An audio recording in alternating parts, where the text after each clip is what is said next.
নমস্কার বন্ধুরা, টুসি সেলে সবাইকে স্বাগত জানাই। আশা করি সবাই ভালো আছেন। আজ একটা ডিমের রেসিপি আপনাদের সাথে শেয়ার করছি। ডিম তো আমরা অনেকেই পছন্দ করি, তবে একই রকম রান্না না করে ডিমটা যদি একবার এরকমভাবে রান্না করে খান বন্ধুরা, তাহলে কিন্তু ডিমের স্বাদটা কিন্তু একদম অন্যরকম লাগবে, খেতে কিন্তু অসাধারণ হবে। খুব সহজ সিম্পল রান্না, অথচ খেতে কিন্তু অসাধারণ হয়। কিভাবে বানিয়েছি চলুন দেখি। কড়াইতে দিয়ে দিয়েছি পরিমাণ মতো সর্ষের তেল।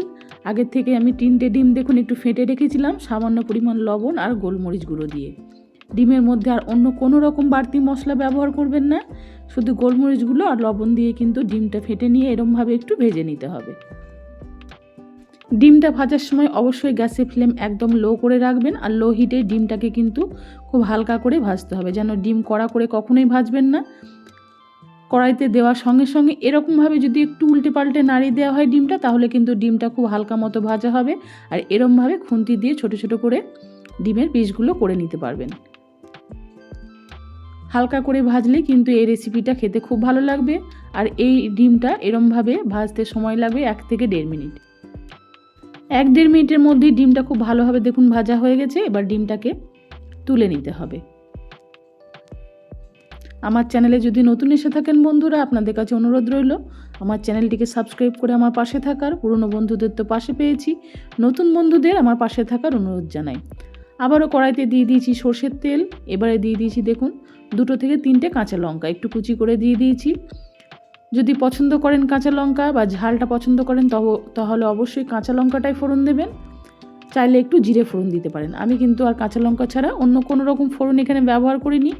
এবার আগে থেকেই আলু কেটে রেখেছিলাম। এখানে মিডিয়াম সাইজে 3টে আলু ছোট ছোট করে পাতলা করে দেখুন কেটে নিয়েছি। একটু পাতলা করে আলুটা কাটলে রেসিপিটা যেমন তাড়াতাড়ি তৈরি হয়ে যাবে, তেমনি কিন্তু রেসিপিটা দেখতেও খুব ভালো লাগবে। পরিমাণ মতো দিয়ে দিলাম লবণ। লবণটা দেওয়ার পরে হাই ফ্লেমে আলুটাকে একটু উল্টে পাল্টে দেখুন নাড়িয়ে দিয়েছি। 1 মিনিট এরকমভাবে আলুটাকে একটু ভেজে নিতে হবে। তারপরে গ্যাসের ফ্লেমটা একটু লো করে দিয়ে আলুটাকে আরও 2-3 মিনিটের জন্য ঢাকা দিয়ে রেখেছি। 2-3 মিনিট পরে ঢাকনাটা খুলে দিয়েছি, আর এতে কিন্তু আলুটা বেশ কিন্তু নরম হয়ে যাবে। ঢাকনাটা খুলে দেওয়ার পরে আলুটাকে একবার নাড়িয়ে দিয়ে এবারে দিয়ে দিচ্ছি আগের থেকে কেটে রাখা বেশ খানিকটা পেঁয়াজ। আলু যতটা পরিমাণ নিয়েছি পেঁয়াজ তার অর্ধেকটা পরিমাণ এখানে নিতে হবে।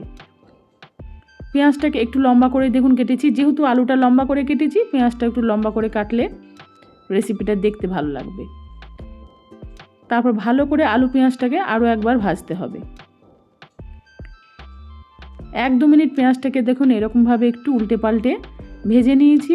পেঁয়াজটা দেওয়ার পরে আবারও এটাকে কিছুক্ষণ ঢাকা দিয়ে রান্না করব, তাতে কিন্তু পেঁয়াজটা বেশ নরম হয়ে যাবে।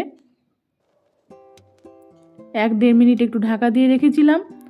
পেঁয়াজটাও কিন্তু দেখুন আলুর সাথে নরম হয়ে গেছে। এরপরে দিয়ে দিচ্ছি মিডিয়াম সাইজে 2টো টমেটো কুচি।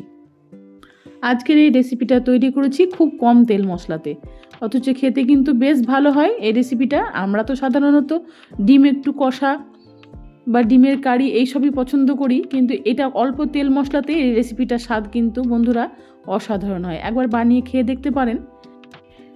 দিয়ে দিলাম পরিমাণ মতো হলুদ গুঁড়ো আর একটু ঝাল লঙ্কা গুঁড়ো। লবণ তো আমি আগেই দিয়েছি, যার জন্য এখন লবণ ব্যবহার করিনি।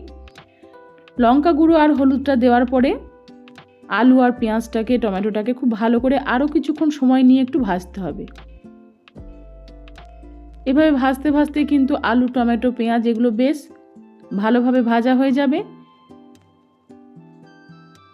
আর ভাজতে ভাজতে কিন্তু আলুটা দেখুন প্রায় সেদ্ধ হয়ে গেছে। খুব ভালো করে আলু আর পেঁয়াজটাকে ভাজার পরে ওর মধ্যে দিয়ে দিয়েছি আগে থেকে ভেজে রাখা ডিমগুলো দেওয়ার পরে খুব ভালো করে আরও একবার দেখুন এটাকে উল্টে পাল্টে একটু নাড়িয়ে দিয়েছি। রেসিপিতে আলুটা যদি একটু খুব ভালো করে ভাজা হয় বন্ধুরা, তাহলে কিন্তু এই রেসিপির টেস্টটা খুব ভালো হবে। এরপরে দিয়ে দিলাম একটু গরম জল। যেহেতু এই রেসিপিটা খুব একটা ঝোল হবে না, জলের পরিমাণটা একটু কম লাগবে। চাইলে ঠান্ডা জলও দিতে পারেন, মানে নর্মাল টেম্পারেচারের জলও দিতে পারেন, কোনো অসুবিধা নেই।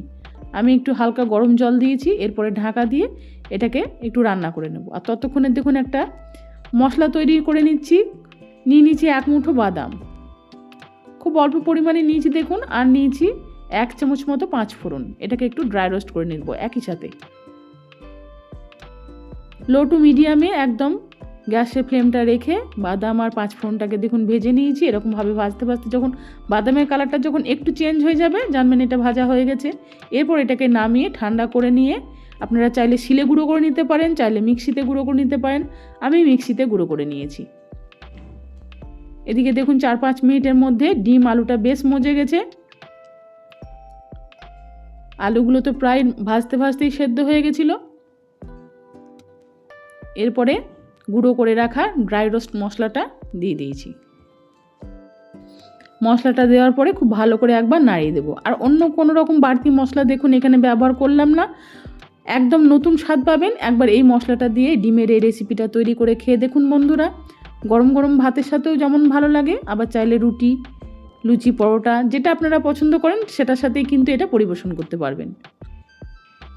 অপূর্ব স্বাদ হয়, স্বাদে গন্ধে একটা অন্যরকম টেস্ট হবে, খেতে খুব ভালো লাগবে। একই রকম মশলা না দিয়ে একবার এরকমভাবে ডিমটা রান্না করে খেয়ে দেখুন, আশা করছি আপনাদের পছন্দ হবে। আজকের এই রেসিপিটা আপনাদের কেমন লাগলো অবশ্যই আমাকে একটু কমেন্টে জানাবেন। ভালো লেগে থাকলে লাইক শেয়ারের জন্য আপনাদের কাছে অনুরোধ রইল।